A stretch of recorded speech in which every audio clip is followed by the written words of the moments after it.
Welcome to Empowered to Grow, the podcast. I am your host, Hanan El Basha, the business doctor. Following our conversations with empowered women who woke up one day and consciously claimed, I am more than enough, I am worthy, I am empowered to grow. And along their empowering journey towards realizing their own potential and their quest for growth, they became a beacon of hope and guidance for others. May you also find your inner power to grow. Hi, ladies. Just first, I apologize for the delay. It's just I'm in my home in Egypt now, so it just took a bit of time to kind of set up and get everything sorted out. The lighting isn't helping, so I'll have to sort that out. But I hope you're all doing well, and I hope you're having an amazing week so far, or start of the week, wherever you are. Today, I want to talk to you about embracing positivity and loving yourself. And from my point of view, I see that they're actually both the same thing. You can't love yourself without being positive, and you can't be positive without loving yourself. I know it sounds a bit twisted, or it's kind of a cycle or a circle or a loop, but it is true. So let's look at positivity first. What is positivity? Positivity isn't about being detached from reality. It isn't about just saying, you know what, oh, sure, someone's betrayed me, sure, let's be positive about that. Oh, something happened in my life, in my health, or whatever it is, let's be positive about it. It's not about that, but it's about understanding that whatever is happening in your life, whoever's in your life, whatever relationship you're in or out of, jobs, career, health, wealth, whatever it is, you have the choice to look at it from a positive perspective. What does that mean? I have said this before, and I'll keep saying it again. It means that I get to look at the whole picture, and I get to see what is in my control, what's out of my control. What's in my control, I can influence. I can make a decision about it. I can make a choice about it. And thus, I focus my attention and my energy on that. If I keep fixating on the things that are beyond my control, the parameters that are outside of me and outside of my control zone, I will keep looking at the negative picture at all times. I will feel defeated at all times. And thus, that is the part that takes away the positivity. Now, the other part of it is also looking at the gratitude of it.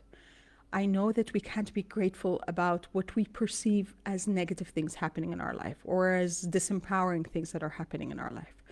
But yet I look at gratitude as in, what do I have? It is that abundance rather than the scarcity. I got betrayed by a friend. I just got out of a relationship which I thought would be the one. Well, I had said this as well on a webinar, and I don't know if I kind of made this kind of deduction, or someone else had said it and I kind of absorbed it. Every rejection is a redirection. Would I have wanted for that person to continue in my life without me knowing their true nature? No. Does that mean that I might not be the villain in the story? No. I might be, but not the villain. I might be the person who needs to evolve. I might be the person who needs to look inward. I might be the person with the wounds who is self-projecting onto others. And thus, I look at that as the positive aspect. I look at that as an opportunity to dig deep, to go to the root causes, to understand how can I make this better for me, for others? How could I avoid the pain next time? Not by avoiding relationships, of course, or not by avoiding work, or not by avoiding whatever it is that caused it, but by avoiding the circumstances, the state of mind, the decision-making process that has led to this point. So when I embrace positivity in my life, I look at, maybe this is not the right thing for us. Because, to be honest, the past few months in our life, as in my husband and I, as the core family, our kind of nuclear family, we have had a lot of challenging circumstances come our way, and things that were outside of our control. My old self as in the 3-4 years ago self, I would have fixated on all the negative aspects, all the things that were out of our control, that feeling of defeat, the feeling of lack of control of our life. And I would have fixated on that for weeks, if not months. And I would have felt very negative about it. And when I feel negative, I kind of transmit that. I decided to look at what can we learn out of it, and how can we look at it from a different perspective? What can we learn from it? And how can we adapt if we need to adapt? So it's not always as tough. The circumstances, the events, the people that come into or out of our lives is not always as tough and is not always as painful as we perceive them to be. Again, we create context. We give context and meaning to the things that happen. If we attempt to change our minds and our brains, we reprogram the way we look at things. We step out of it. We step 1 or 2 steps back. If we can go on the fly on the wall perspective, great. Fly on the wall perspective. It's not going to look that bad. It's not going to be that disempowering. It's not going to be that negative. We just have to give ourselves the opportunity to change our lens. It's literally just kind of take this off, put this on. It's like, okay, let me look at this again. Let me see how I could change this, how I can switch it around to still benefit me. And when I say benefit, I look at learning, evolving, deducing as a deduction, everything that happens as an opportunity to become a better version of myself and to support others to become better versions of themselves. We live life that I don't say life is difficult and life is tough and these times and stuff. I don't do that. I don't do that anymore. Also, to be specific, I've trained myself not to do that, because when I did that, I had no benefit. I gave the power of how I feel and what I think and what happens in my life to others. And by that, I mean that I let others and I let circumstances decide for me how negative and disempowered and broken I should be feeling and I should be thinking.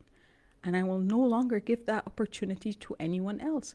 Do I get angry? Do I get mad? Do I feel angry? Do I feel mad? Do I feel frustrated? Of course, I'm human. But I also have the awareness now to stop myself and to change the story around, to change the thought around. So I do not feel disempowered in my own life. Might take a while to train. It's a training. It might take a while to adapt to this new style of thinking. Yet it's doable. It's not because I did it. It's because thousands and millions have done it. And I've just learned how they do it. And I kept doing it over and over and over again. And thus now, positivity for me, well, part of it was part of my personality. And yet the bigger chunk of it is trainable. The bigger chunk of it is learnable. And that's what I did. I just had to make a conscious decision. So embracing positivity is about looking at the bright side, the greener side, and no, not the other side, as in the grass is greener on the other side. No, the greener side as in on your patch. Okay, when one part is a bit burned, you will always find that the lawn has some parts that are kind of greenish and they're kind of looking better than the others. It's just a matter of understanding that you have the option to change that around for you, to change the perspective, to change your mindset about what is happening, how you perceive it, how you contextualize it, as in what context and meaning do you give to it, and how do you take your power back. The power to decide for yourself how you feel, how you think, how you react, act, and interact, as I always say, which are the basics of mindset. So what has that got to do with loving yourself? Again, if you are not loving yourself enough, then you are giving the power over to others. If you are not loving yourself enough, then you don't feel your worth. You leave, and I mean leave, as in leave yourself at the mercy of others to dictate to you how you feel and how you think. I did that a lot. I did not appreciate my worth. I did not feel worthy. I did not feel good enough. I actually did not like my body at all, as in borderline hated my body. And as there was always part of me that just, no matter how my body responded to my efforts, diet, exercise, eating healthy, thinking positive, those kind of things, I just did not see it worthy. And one way or another, I was actually punishing it. My finances, I did not feel worthy of the money I was making. And thus every attempt, I tried to give it away. Just kind of rid it out of my system. Relationships, I got into relationships that just were so disempowering and stripped me of my feelings of worth. I let them make me feel, kind of impact me, how I feel about myself, just because I did not feel worthy of love. Because I did not love myself enough to step out of them. Friendships, romantic relationships, work relationships. So when we love ourselves, and that is the simple thing, waking up in the morning, smiling at yourself in the mirror and say, I love you. You are worthy, you are great, you are amazing. Have an amazing day. I know it sounds a bit woo-woo, but it actually does work. Louisa Hay, I believe, was the one that was like, you have to do this on a daily basis. The other part of it, of loving yourself and being positive, is believing that you are worthy of everything amazing coming your way. You attract it to you. You don't wait for it. You put in your best effort. You become a better version of yourself. You invest your resources, your time, your energy, your money, your knowledge to love yourself, to attract those that love you back, those that appreciate you, those that are worthy of your time and your effort and your money and your knowledge. And those circumstances that just you create for yourself, so you kind of bring it full circle. And I know a lot of us still think that life happens to us. Everything bad is happening to me. I meet all the wrong people and all of these things happen to me and I don't feel well and I have the accident and I do this and I do that. It's life. Again, positivity alongside the actions and the energy that I'm only attracting the things that I deserve and I am worthy of, and that will empower me in my life one way or another. Will it be overnight? Of course not. It has to be consistent. It has to be an effort. You have to practice it to be able to see the fruits of that. And if it isn't about the outside, it isn't about the fortunes, it isn't about anything else, love yourself enough to take care of you. Like you would take care of, and you are taking care of, anyone and everyone you love. You feed them, you console them, you take care of them, you pay them attention. You dress them, you bathe them, you relax them. You are worthy of all of that. And with that comes the decisions of how will you do it? Who will you eliminate for your life, or kind of border out of your life, kind of put out on the outside border so they're not directly impacting you and your core? What kind of investments are you going to make into your life, into the quality of your life, your education, your knowledge, your health, your finance management? Even if you only have $10, $100, $1,000, you are worthy of taking care of your wealth. That's wealth. And that you can grow. You've made it, you created it, you can keep it, and you can grow it. Your health, the same thing. Your knowledge, the same thing. Your relationships, the same thing. Spirituality, physical activity, everything.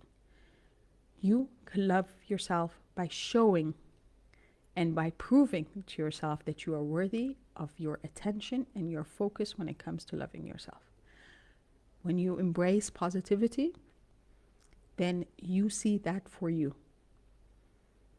I will not allow myself to get dragged into those feelings of negativity that keep you up at night. I know I used to give myself anxiety attacks in the evening just because I would lay in bed and think of the worst case scenarios and how I would be disempowered and vulnerable and victimized at the end of each of these scenarios. Who did that serve? Well, actually no one. How many of these scenarios actually came to life? 0.0001%. So who benefited from all that? No one. I just did that to me. So look at yourself. Look at yourself. Look at your life. Look at your thoughts. Look at your feelings. Look at the spectrum of your perspective and see where you can empower yourself further, where you can embrace positivity, where you can love yourself more. Are you worthy of 10 to 15 minutes a day to sit by yourself, for yourself, have some moments, read a book, have a cup of tea? I know that sometimes we feel it's very difficult, and we understand, especially when you have babies in the house and you have a lot of people depending on you, that you might not feel that's a possibility. Start with 3 minutes. Love yourself enough to give you 3 minutes a day. 3 minutes to take care of you. 3 minutes to think positive thoughts. 3 minutes to breathe. And you will be adding on to that. And when you need help, ask for help. Ask for support. Don't put the preset expectations. I put a post earlier today about expectations. We have preset expectations, and these are the ones that disappoint and frustrate us. We expect people will come to our support and come and offer their help and come and offer the hand and, what do you need? And let me give you some time and stuff. That's not going to happen unless you ask for it. Trust me, you will be surprised who will step up and support you when you need it, when you ask for it. Loving yourself is also about asking for help and support when you need it. Asking for those 3 minutes a day just so you can breathe. So that's my message for the day. And I hope that adds positivity and empowers you in your own life today. And you're worthy. I remind myself of this every day. Am I 100% sure in doing that for myself every day? Not yet. And yet I'm still practicing, and I'm still doing the work, and I'm still putting in the effort. And I know that I'll need to do it always, just because sometimes we forget. Thank you for joining me. So, hi Alia. Thank you for joining me. Manal. Oh, ladies, I'm so happy today. I've got some people on board, and I've got questions and stuff. Manal, how do you deal when facing a life crisis? Okay. When facing a life crisis, you really have to stop and, first of all, understand that, again, do the analysis of what is it that is in my control, what is it out of my control. And extract yourself, try to kind of practice extracting yourself from the picture and taking a broader view of things. As in, if it's about, and that again depends, life crisis, is it health? Is it work? Is it relationships? Just look at it from the outside and say, what can I learn from this? What can I do about it? How can I approach it? Who can I reach out for support? When do I need to make the next decision? Give yourself that, practice the analytical thinking. So I know that when we're going through something, we find it difficult because it's like quicksand. We feel like we're being absorbed, and we just can't think, we can't process, and we're not really coming up for air. And yet with practice, you have to come up for air, just so you are able to think and process through what is happening. Okay. Again, it could be a rejection that is leading to a redirection. It could be a health crisis that is just literally is a red flag on what you need to do next, how you need to take care of you next, or those that you love. understanding that sometimes when it happens to those we love, we find ourselves very disempowered, not being able to support. And yet sometimes, even if it's just emotional and mental support, just literally just being there for them, that could be more than enough. Okay? You really have to do the analysis, do the work. I know this sounds like we can't, how can I get my emotions out of the way? How can I get how I feel out of the way?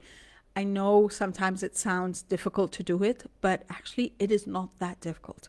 You have the right to feel the emotions. I'm not taking that right away from you. I'm not taking that space away from you. You need to process through your feelings, process through what you're going through, but you also need to give some space, keep the borders open a bit more, so you can also do the actions and the analysis that are required to turn things around, to grow through the crisis. Understanding that every crisis, I know that it sounds a bit difficult, that, how can you grow through a crisis? Well, you grow because you're learning a lot more. You're learning more about yourself. You're learning more about your perseverance. You're learning more about your strength, the inherent competences that sometimes we forget that we have. And yet, when you tap into it at those times, they're the times that these come up to the surface. And they're the times that you can capitalize on them so much. And even if you cannot utilize them fully during a certain crisis, you definitely keep reminding yourself that they're there to utilize in the next difficult situation or challenging situation. I like to call it the challenge, because through a challenge you grow, and through this growth you get to a milestone, you get to the next level. I hope this answers, but it's just like with a bit more details, I'm sure I can guide you more, Manal. Daniela, I usually take everything coming like something from which I can learn something. Exactly. And I had to learn that. I had to switch that around for myself. It wasn't, the Tony Robbins, it's life is not happening for us, it's to us, it's happening for us. And I had to learn that, as in, okay, fine, just a second, let me analyze through this. Let me feel my feelings, let me process through my feelings. That is my right. And, I'm not going to take that right away from me, but let me also see what can I extract from it, so I can literally do better next time if I'm faced with the same thing. Yes, and we look for the positive things and we don't see it, create it yourself. I love that, Daniela. That's it. Life happens for me. Perfect. That's the way. That's the way we need to think, and that's the way we need to process through our feelings and our thoughts, just so okay. Again, I'm repeating this over and over again. I know we can't have 100% control over our life. I know that we can't always be positive. I'm not asking you to do that. I'm not doing that. I know, because it's not possible. And yet, even if I do feel negativity, if I do feel the weight of the circumstances, the weight of everything that is happening around me, I stop myself as early as I can. I bring my awareness to it and I start to switch it around. I start to switch my mind around, my mindset around, my perspective around, my view around, just so that it becomes a service to me, an opportunity for growth for me, an opportunity to learn something new, something even about me, which is really important, because the more I know about me, the more I could feel empowered to understand my core inherent competences, my strengths, and the areas that I need to heal, the areas I need to evolve further, the areas I need to capitalize on, the areas that could serve me and could serve others. These are all opportunities. We just don't see it that way. And that's what I'm asking you to do. Start seeing the opportunities in your day, in your week, in your month, in your life. Just do that. Kind of embrace it. Bring it on. Well, ladies, it was a pleasure today. I'm happy you were able to join. If you have any more comments and questions, please don't hesitate to leave them as comments, and I'll get back to you. I'll put in extra input if you need extra feedback, and if so, also let me know if there are any further topics you'd like me to discuss in upcoming lives. I love doing this and I love sharing, and I'm empowered when you're empowered. Empowered you empowers others, my slogan and my belief system in life. So I hope that we can all empower one another, that this is a tribe of empowering women, empowered women, empowering communities, empowering. You're at the epicenter of your positive impact ripple effect. And again, by empowering yourself, you can impact one person or 1 million people within your circle. And that's our target. Just do it for you first, and then ripple it out to everyone else you can. Okay. Thank you, Manal Habibti. Thank you for joining. I missed you. I'll see you inshallah soon. Okay, ladies. Thank you for joining me, and I'll see you next week. Bye. Thank you for listening to the Empowered to Grow podcast. For further engagement with a tribe of empowered women, join my Facebook group, Empowered to Grow, or visit my website, www.hananelbasha.com. I'll catch you on the next episode. And until then, know that empowered you empowers others. Love, abundance, and prosperity to you all.